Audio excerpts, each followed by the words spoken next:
Hello दोस्तों, आज 1 अप्रैल 2022 के करंट अफेयर को डिस्कस करेंगे। तो आज का पहला क्वेश्चन है, हाल ही में फास्टर यानी कि fast and secured transmission of electronic records software को किसने लॉन्च किया है? तो इसका सही उत्तर ऑप्शन ए NV रमन। तो रिसेंटली फास्टर यानी कि fast and secured transmission of electronic records, ये एक सॉफ्टवेयर है जिसको लॉन्च करा है chief justice of India NV Raman ने। एंड इसको इसलिए लॉन्च किया गया है ताकि जो कोर्ट्स के ऑर्डर्स हैं उसको Swift and secured electronic modes में ट्रांसमिट किया जा सके, यानी कि तेज़ और सुरक्षित इलेक्ट्रॉनिक मोड के माध्यम से अदालती आदेशों को प्रसारित करने के लिए इसको लॉन्च करा है chief justice of India NV Raman ने। एंड इस सॉफ्टवेयर का नाम है फास्टर। अगला क्वेश्चन है, हाल ही में 3rd नेशनल वाटर अवार्ड 2020 यानी कि तीसरा राष्ट्रीय जल पुरस्कार 2020 में किस राज्य को फर्स्ट प्राइज से सम्मानित किया गया है? तो इसका सही उत्तर ऑप्शन सी उत्तर प्रदेश को। तो रिसेंटली रामनाथ कोविंद ने, president of India Ramnath Kovind ने 3rd नेशनल वाटर अवार्ड 2020 को प्रेजेंट करा है। एंड इसके अलावा रामनाथ कोविंद ने जल शक्ति अभियान कैच द रेन कैंपेन 2022 को भी लॉन्च किया है।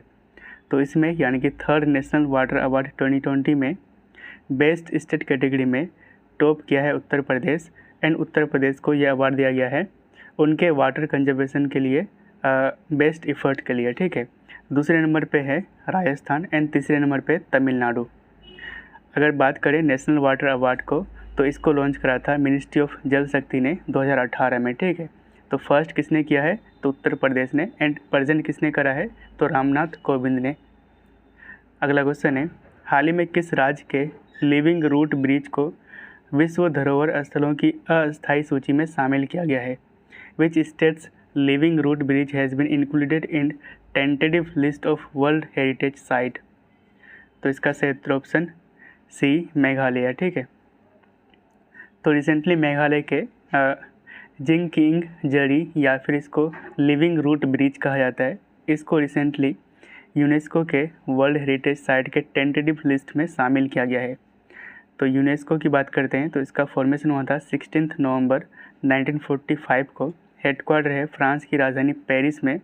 एंड डायरेक्टर जनरल है ओडे अजोले। अगला क्वेश्चन है, हाल ही में परम शक्ति सुपर कंप्यूटर को किस इंस्टीट्यूट में लॉन्च किया गया है? तो इसका सही उत्तर ऑप्शन डी IIT खड़गपुर में। तो रिसेंटली परम शक्ति जो कि एक पेटा स्केल सुपर कंप्यूटर है, इसको लॉन्च किया गया है वेस्ट बंगाल के IIT खड़गपुर में। एंड इस परम शक्ति सुपर कंप्यूटर को डेवलप करा है CDEC यानी कि centre for development in advanced computing ने। एंड इसको सेटअप किया गया under national super computing mission. And इस मिशन को लॉन्च किया गया था 2015 में। तो इससे पहले जो सुपर कंप्यूटर को इंस्टॉल किया गया था उसको रिवीजन कर लेते हैं। तो पहले इस साल 2022 में परम परवेगा सुपर कंप्यूटर को इंस्टॉल किया गया था IISc बेंगलुरु में। उसके बाद परम गंगा, इसको इंस्टॉल किया गया था उत्तराखंड के IIT रुड़की में। तो अगर दुनिया की मोस्ट पावरफुल सुपर कंप्यूटर की बात करते हैं तो इसका नाम है फुगाकू, जो कि जापान का सुपर कंप्यूटर है। इंडिया के 2 सुपर कंप्यूटर है जो कि टॉप 500 में शामिल है। पहला है परम सिद्धि AI, इसकी रैंक है 63। एंड दूसरा है मिहिर, इसकी रैंक है 146। अगला क्वेश्चन है, हाल ही में किसने BBC India sports woman of the year award 2021 को जीता है? तो इसका सही उत्तर ऑप्शन बी मीराबाई चानू ने। तो मीराबाई चानू जो कि इंडियन वेट लिफ्टर यानी कि भार उत्तोलक है और ये मणिपुर स्टेट से बिलोंग करती है। इन्होंने टोक्यो ओलंपिक्स 2020 में सिल्वर मेडल जीती थी भारत के लिए 49 kg कैटेगरी में, ठीक। तो ये 2022 के कुछ इंपॉर्टेंट अवार्ड्स है, इसको रिवीजन कर लेते हैं। तो world games athlete of the year award को जीता है PR सीरीजेस जो कि हॉकी के खिलाड़ी है। जेनेसिस प्राइज 2022 को जीता है अल्बर्ट बोर्ला ने। Best FIFA men's player award 2021 को जीता है रॉबर्ट लेवांडोस्की ने। ICC spirit of cricketer award cricket award 2021 को जीता है डेरिल मिशेल ने, जो कि न्यूजीलैंड के खिलाड़ी हैं। ICC women's cricketer of the year award 2021 को जीता है स्मृति मंदाना, जो कि इंडिया से हैं। ऑस्कर अवार्ड्स 2022 में बेस्ट फिल्म का अवार्ड जीता है कोडा ने। And best actor Will Smith. 2022 Laureus world breakthrough of the year award के लिए नॉमिनेट किया गया है नीरज चोपड़ा को। अगला क्वेश्चन है, कौन सा देश बिम्स्टेक शिखर सम्मेलन 2022 यानी कि बिम्स्टेक समिट 2022 की मेजबानी की है? तो इसका सही उत्तर ऑप्शन सी, श्रीलंका ने। तो बिम्स्टेक समिट 2022 इस साल 2022 में इसकी 5th एडिशन था एंड इसको होस्ट करा था श्रीलंका ने। एंड इसकी थीम थी towards a resilient region, prosperous economics, healthy people. तो बिम्स्टेक की बात करते हैं तो इसका फुल फॉर्म होता है bay of Bengal initiative for multi sectoral technical and economic cooperation. इसमें टोटल 7 मेंबर है जिसमें शामिल है India, Thailand, Myanmar, Nepal, Bangladesh, Sri Lanka and Bhutan. इसका हेडक्वार्टर है बांग्लादेश की राजधानी ढाका में। अगला क्वेश्चन है, हाल ही में आयन्स मेरीटाइम एक्सरसाइज 2022 यानी कि IMEX 2022 का पहला संस्करण कहाँ आयोजित किया गया है? तो इसका सही उत्तर ऑप्शन बी, गोवा में।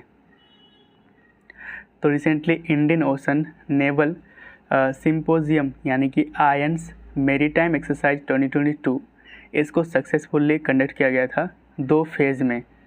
पहला फेज इसको कंडक्ट किया गया था मोरमुगांव पोर्ट में जो कि गोवा में स्थित है एंड सेकेंड फेज को कंडक्ट किया गया था अरेबियन सी में। ठीक है, तो ये जो आयन्स है यानी कि इंडियन ओशन नेवल सिंपोजियम, इसकी स्थापना 2007 में की गई थी एंड इसमें टोटल 25 मेंबर कंट्रीज़ हैं।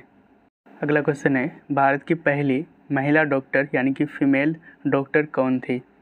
तो इसका सही उत्तर ऑप्शन सी, आनंदी गोपाल जोशी। तो आनंदी गोपाल जोशी, इनका जन्म 31 मार्च 1865 पुणे में हुआ था एंड अभी ये चर्चा में इसलिए क्योंकि इनका रिसेंटली बर्थ एनिवर्सरी को सेलिब्रेट किया गया है 31 मार्च को। ठीक है, अगला क्वेश्चन है, हाल ही में डफ and Phelps celebrity brand valuation report 2021 में किसने टॉप किया है? तो इसका सही उत्तर ऑप्शन सी, विराट कोहली ने। तो रिसेंटली डफ and Phelps celebrity brand valuation report 2021, इस रिपोर्ट में इंडिया के मोस्ट वैल्यूड सेलिब्रिटी को बताया गया है जिसमें कि 1 नंबर पे विराट कोहली ने टॉप करा है एंड विराट कोहली का ब्रांड वैल्यू है $185.7 मिलियन। दूसरे नंबर पे रणवीर सिंह, तीसरे में है अक्षय कुमार एंड चौथे में आलिया भट्ट। अगला क्वेश्चन है, 2030 की ओर भारतीय कृषि नामक पुस्तक का विमोचन किसने किया है? Who launched book title Indian agriculture towards 2030? तो इसका सही उत्तर ऑप्शन सी, बोथ ANB यानी कि नीति आयोग एंड FAO यानी कि फूड एंड एग्रीकल्चर ऑर्गेनाइजेशन ने। तो एक बुक जिसका टाइटल है इंडियन एग्रीकल्चर टुवर्ड्स 2030, इसको लॉन्च करा था नीति आयोग एंड FAO ने।